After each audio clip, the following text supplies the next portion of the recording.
Good morning, everyone. Welcome to Albany, New York, the Times Union Center, and the NCAA Women's Basketball Regional. We're joined here by University of South Carolina head coach Dawn Staley. While she's getting settled, just a couple of reminders. Please silence your cell phones if you haven't already. Recording is permissible for audio only. Video recording is not permissible. There will be a stream available at ncaa.com/mediahub. Please, no flash photography. And when you have questions for Coach Staley as well as the student athletes as they come up, please raise your hand and either Mike or Dennis will bring a microphone. Please be sure to speak into the microphone so that we can pick that up through the web stream as well as here in the building. Coach Staley, thank you for joining us. If you could share your thoughts at the moment, then we'll get into the questions. I'm excited to be a part of the Sweet 16, playing Buffalo, and doing it here in Albany. We got in yesterday.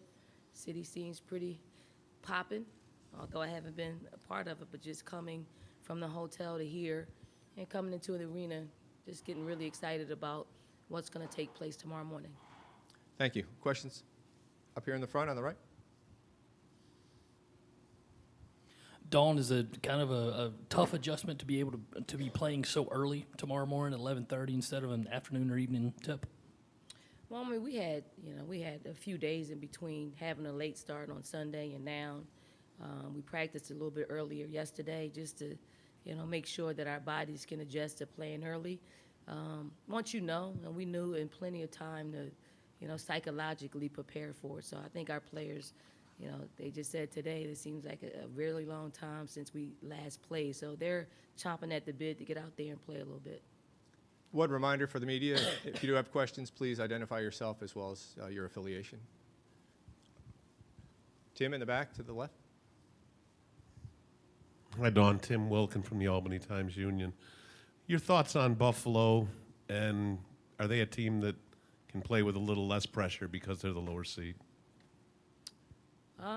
I think from, sitting where I sit and you sit, we could probably say yes, but, this is about history for them. It's about us continuing to make history for our program. It's a bid to go to the Elite Eight. And I think, we all want to continue to play. We all have aspirations of winning a national championship.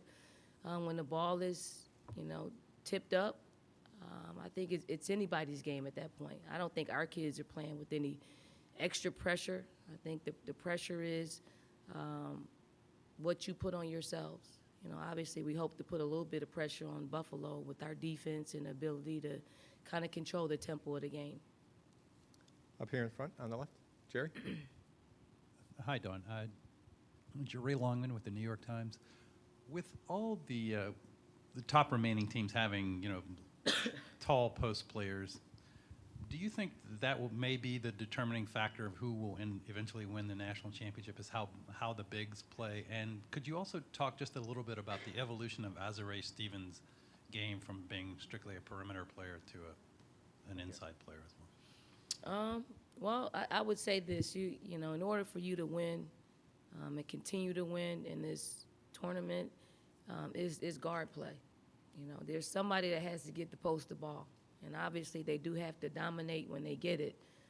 But I think, with probably any team, it's determined by what the guards do. Not necessarily shoot the ball.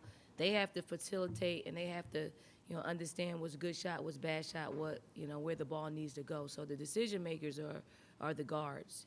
And, for post players to have great games, you definitely have to put them in positions to be great and to be dominant. As far as Azurá, I think Azurá has shown that she can play on the perimeter. I think what Gino and his staff are doing, they're showing her where the higher percentage shots are. I don't think they're taking that ability to shoot from the outside away. They're just adding to what she already does, and I think it's a great segue into having a great career and some longevity after her college career is over. So in the pros, she'll be more of a complete, versatile player. Thank you. Up here in the front. David Gloniger, Post and Courier. Dawn, just in terms of straight seeding, you all were kind of in the position last year where Quinnipiac was kind of a lower seed that got to the 16 unexpectedly. How different is Buffalo from Quinnipiac, especially when they basically get a game in their backyard? I think Buffalo is more probably your traditional style, where they have their point guard running the show and distributing and facilitating and scoring. And Quinnipiac is more of a system, like a positionless a team. I think Buffalo has great guard play. They play extremely well together. They make the extra pass. They know exactly where they want their shots to come from. And they're just relentless, in transition, going to the board. So they're, that a lot different makeup, than Quinnipiac. But we're looking forward to it. We're looking forward to the challenge. We're looking forward to playing them in somewhat, home court advantage. It should be an exciting game. Up here on the, go, sir. Roger Cleveland from the Waterbury Republican American newspaper. Can you just talk about Asia's development through her career, but more specifically this year, and what she's added to her game this season? Well, with Asia, every year she's gotten better and better, just from a skill set standpoint, from a leadership standpoint, and for understanding what she needs to do when she needs to do it. I think with Asia, we've just kind of expanded her ability to, bring the ball up the floor, just put the ball in her hands. Obviously she was surrounded by a lot of great players in her first 3 years. Now you're seeing her play, take her game to a higher level, knowing that she doesn't have as much talent as she was surrounded by in previous years. And, good players make adjustments, and Asia's made an adjustment to carrying our basketball team and doing it at a very high level. Hey, Don. Doug Feinberg, the AP. 2 questions. First, just big picture. There's 2 11 seeds still playing. You coached for a while at a mid-major school at Temple. Is it the natural development of the tournament that there are some of these other teams, mid-majors, advancing this far?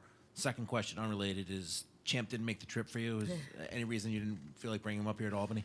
The first question is, I was at a mid-major, and, the struggle for me was to make the tournament and then, advance through at least the second weekend of the tournament. And you need talent. You definitely need talent. I think, 10 years ago when I was at Temple, you really couldn't get the talent. I think mid-majors are getting more talent at their respective schools by way of, just recruiting a little bit better, recruiting a little bit differently, and also just getting the players that can play your style of play as a coach. And you're seeing, some 11 seeds. I mean, if you watch, Central Michigan and Buffalo, if you pay attention to them, they just, they play at a certain a level, above other mid-majors in that they spread you out. They're super, selfless. They play well together, and they're well coached. And when you have those combinations working for you, you advance, and it's not by surprise. As far as Champ is a warm climate puppy, so that's why he didn't make the trip. Here in the front. Don, I'm not sure if you know, but have you gotten a pretty good response from tickets sales of people from Columbia who might be coming, or USC fans in this area who might be coming to the game? I have not. I think on Twitter I got a couple of people that said they got their tickets. A couple of people are from this area, so hopefully we just need a few of them, because they can get pretty loud no matter where they are. So we should have a good amount of people in the stands cheering for us. Again in the front. Columbia, South Carolina. Don, the fact that you have these higher seeds, 11 seeds, coming in and knocking off people, is that good for the women's game, maybe creating more excitement? And like we've seen with the men's tournament every year, a lot of people like to just watch for the upsets. I think it is good for the game. I think anytime that you can have, show some parity in our game on any level, it's always good.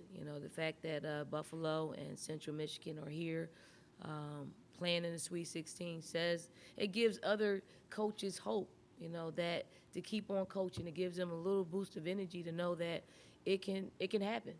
It can happen. You can get out of the first week and on to the second week and compete at the highest level. So, I'm happy for the parity that's very apparent in the NCAA tournament on our side and the men's side as well. Over here, Jared.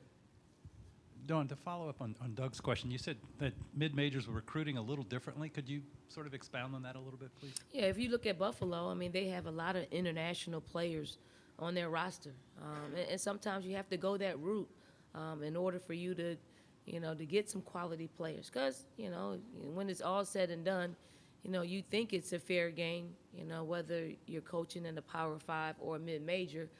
But when it comes down to it, it's not. The appeal to play for a Power 5 school, it's always greater in most people's eyes.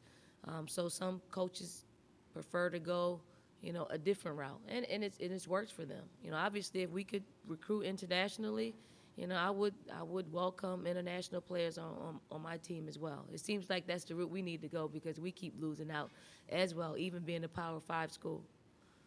One more question, if we have it, for Coach Staley. Seeing none, thank you, Coach. Thank you. Thank you very much for joining us. We have Asia Wilson and Tyasha Harris. Congratulations on getting to the Sweet 16. One reminder for you folks, please speak into the microphone so that everybody can hear you. We have a question up here on the front right to start. David Cloninger, Post and Courier.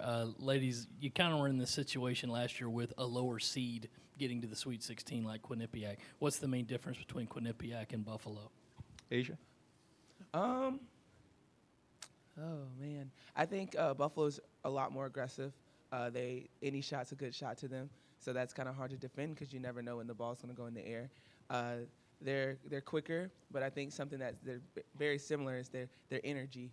They're just happy. They're happy like we all are, just happy to be in this situation. So I think that's always good, especially in March. But we all know anything can happen in March, so we have to be on our A game and play our best game. We can't really slack off at all because they are a lower seed. But at the same time, at this point, we've all worked very, very hard to get here. So it really doesn't matter about the number of the seed. It's just the heart of the team. Tyasha, anything to add? No. Over here to the left. Watch Fox. Ty, earlier this week you were joking about how your call time or a shoot around was so early in the morning for Saturday. What has prep been like this week? Are you guys getting up earlier just because you have known the game time for a while, or how's the preparation for this game? I think we have been getting up early. Actually, we had film at 9:40 this morning. I think we're just getting prepared and ready, but shoot around is at 5, so there's no really that's a hard time to prep for that. But I think if we have a good practice today, that maybe it'll get waved away. But it's just being locked in and just focusing on the film sessions and every little conversation we have with coach and just having our team conversations and just being ready and prepared. Yes, sir. Joe Cook, WLTX. This is for Asia. Asia, this is your last NCAA tournament. Do you feel any pressure to kind of play your best game every single time you take the floor? And how is coach's message of saying you guys don't have to play a perfect game, just have to make more plays than other team? How is that, guys, helping you kind of handle your performance as well as the team? I don't think it's a lot of pressure. I think just on my all 4 years, I've always tried to play my best game and play like it's my last. That's how you really love the game of basketball. So you take it all in. So definitely, I'm kind of sad this is my last NCAA tournament, but I'm making the most of it, and I'm just enjoying the moment. And when talking about coach and when she says those things, I think it really helps us out because I think we kind of get hard on ourselves when the shots aren't falling or we're making turnovers. But at the same time, if we're just making more plays and we're just having fun, I think it really kind of overlooks those situations and it really calms us down because we're like, okay, of course we know that we're not perfect, but at the same time, you want to play perfect basketball for your coach. But we all know that that's not possible. So for her to have an understanding like that, it's a great feeling for us, and I think it relieves pressure off of us in those situations. Over here, Amy. Okay, Amy Moritz from the Buffalo News. Asia, just want to follow up. You were talking about fun, and you mentioned Buffalo playing happy. How important, because you can get very focused on. Yeah. You want to take it seriously, but how important is that fun element, that joy element to remember in the game? Yeah, I think it's very important. Like you said, we sometimes you get really caught up in the moment and you really kind of miss out on the moment that you're in. And I think all 16 teams are very, very lucky and blessed to be in this situation. So we're definitely going to take it all in stride. But for us, it's very important for us. I think I take a lot of pride in just having fun, whether that's yelling. I don't care if I'm by myself. I'm still going to yell and one if I get an and one. And if my teammates get an and one, I'm really going crazy. So I think that's just a part of the game. Like if you love the game, and I just love seeing my teammates just succeed in any situation. If that's an assist from me, if that's an assist from Ty, anything. So I just have a lot of fun, and I think that really like I don't know how I want to say this. Translates. There you go. I was about to say transform. I think that really translates into like just the offense and the defense of it all. So definitely having fun is a huge, huge deal in this game of basketball. Doug, up here on the left. Doug Feinberg, the AP. First off, did I hear right? You have a 5 a.m. shoot around tomorrow, if potentially? It's 5 something. Interesting. 5:20. Even That's better. where we have to be in the gym. Nice. Imagine what time we have to wake up.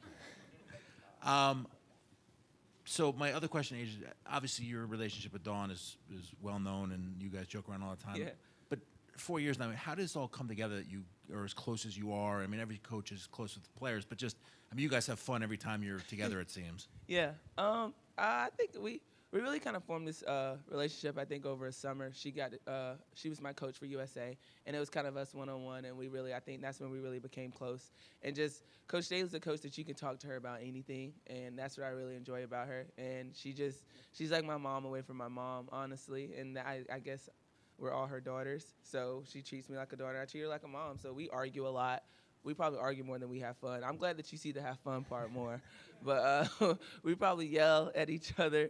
She probably fusses at me a lot. But, I mean, who wouldn't want that? She's a great person to be around, and I just love her as a coach. Over. Do you guys feel as each round continues and the competition gets better that you have to get better, or is it just about today and just trying to beat this team? You know that. We actually talked about this earlier in film today. Coach Davis was just like, just focus on today, Friday, and we're not even playing, just practicing and just focusing on the details. And then when Saturday comes around, just focus on Buffalo, and we're not even thinking ahead. We're just going day by day, game by game. And I don't know if you have to get better. I think it's just more of just playing within the game and seeing if we can make more plays than the other team, and just having fun, like Asia said, and just enjoying every minute of the game, because you don't know when it's going to be last. So. Asia, anything to add? No, Ty had a great answer. Good job, twin. Gosh, they grow up so fast. Hi, Asia. I'm Jerry Longman with the New York Times and an LSU graduate, but you still have to talk to me. It's all love.